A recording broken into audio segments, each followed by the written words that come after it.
Welcome back all the fans and followers of space fiction. Have you ever been in space? Not yet? How is it possible?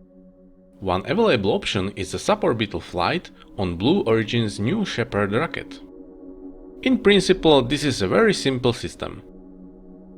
A single-stage reusable rocket will carry a capsule with a crew of 6 people to a height of more than 100 kilometers.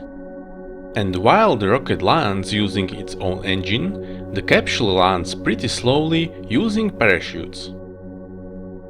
Well, it's not exactly spaceflight, but you get pretty high and feel weightlessness for 3.5 minutes. Spaceflight is not defined by height, but by the speed you reach. And the minimum speed you have to reach to stay in space is the orbital speed, which is about 7.8 kilometers per second. You must reach this speed to become a satellite of the Earth and not fall back to the surface. However, the new Shepard rocket actually stops at an altitude of approximately 105 kilometers. So it's no spaceflight. To date, New Shepard with a crew has successfully completed 6 suborbital flights. However, a few days ago, something went wrong with the rocket and the capsule had to be saved by the launch escape system. This flight, designated NS-23, was fortunately unmanned and only scientific instruments were on board. What exactly went wrong is a question for Blue Origin's rocket engineers. However, we can look at the forces acting on the new Shepard rocket and capsule during launch and landing and compare them to this failed rocket launch. In this case, we are not interested in the exact trajectory of the flight, as the rocket flies vertically upwards and lands only at a distance of 3 kilometers from the launch pad. The green line on the chart shows the G-force acting on the crew and the rocket in Gs, and the red line shows the height above the Earth in kilometers. And the lower axis shows the elapsed time in seconds. At the beginning of the launch, like other space rockets, the performance of the rocket is deliberately weaker until it exceeds the point of maximum dynamic pressure called max Q. And that's why there is no big G-force on the crew either. Shortly before turning off the rocket's main engine, the maximum G-force on the crew reaches 2 Gs. Halfway up, the main rocket engine will shut down and the capsule will separate from the rocket. The rest of the flight, the capsule and the rocket just fly in free fall. In this phase of the flight, the crew feels weightlessness. With the speed they have acquired, they will reach a height of over 100 kilometers from where they will begin to fall towards the Earth. When they fall to a height of approximately 45 kilometers, the atmosphere begins to act on them, which starts to slow down both bodies. And from this point it gets really interesting. The braking effect on the rocket is so strong that the G-force reaches a value of 5.5 Gs for a few seconds. However, the capsule descends more slowly, and therefore I assume that the G-force on the crew is also significantly smaller. From now on, even though both bodies are still falling, they will not be in the 0 G state for even a moment. The atmosphere is pressing on them from below, and it no longer allows the crew to fly around inside the capsule. However, the rocket still has to land using a rocket engine. When decelerating with a rocket engine, it is subjected to a G-force of approximately 2.5 Gs, until the moment when it approaches the landing pad. The landing itself is then just like falling into a soft pillow.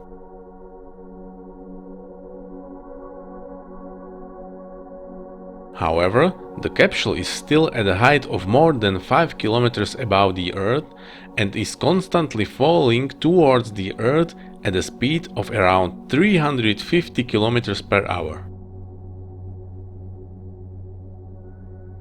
Until the moment when the drogues are released at an altitude of 2 kilometers.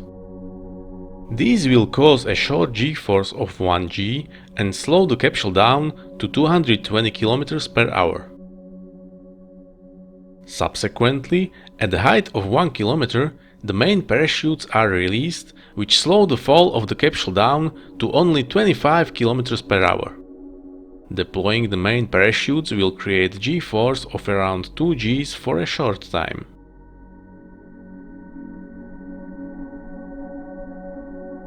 And thanks to the retro rockets on the bottom of the capsule, the touchdown on Earth is not unpleasant either. Mission accomplished. And how was the unsuccessful launch of the NS-23 rocket? Let's check it out together. The launch began in the same way as with previous missions of the new Shepard rocket.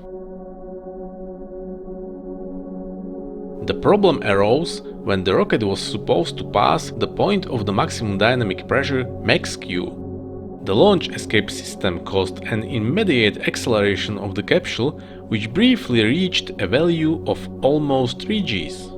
Subsequently, the capsule began to slow down rapidly as the high speed hit the dense atmosphere at this height above the surface. This deceleration would be felt by the crew as a negative g-force up to 2.5 Gs, which is not very pleasant. A free fall would follow, during which the crew would be in a state of weightlessness for a short time.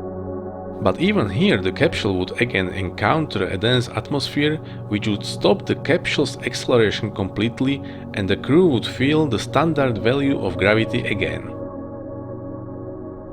Releasing the drogues caused slightly less g-force than in a flawless flight, as the capsule is at a higher altitude with a less dense atmosphere. The accident happened at an altitude of approximately 8.5 km above the Earth, also thanks to which the capsule had enough time to make a soft landing with the help of parachutes. However, we no longer have the release of parachutes in the data. And the capsule subsequently landed safely on Earth. Unfortunately, the booster was not that lucky and hit the surface hard at a speed of approximately 500 km per hour. The last data from the rocket were received from a height of 130 meters above the surface. And then it crashed. Well, such things happen, and safety must be considered at every moment of each spaceflight. And this is also one of the reasons why in my older video I criticized the current design of the Starship, which is still a flying coffin for its crew. If you want to watch a video with my Starship critique, you can find it in the link in the description below. If you want to become part of the world of space fiction and help me create interesting videos more often, click like on this video and subscribe to my YouTube channel. And if you want to see the full data of the both new Shepard flights, join me on Patreon by clicking the link in description. Thank you for watching, and the next time I fly by the Earth, I will send you another new video from the world of space fiction.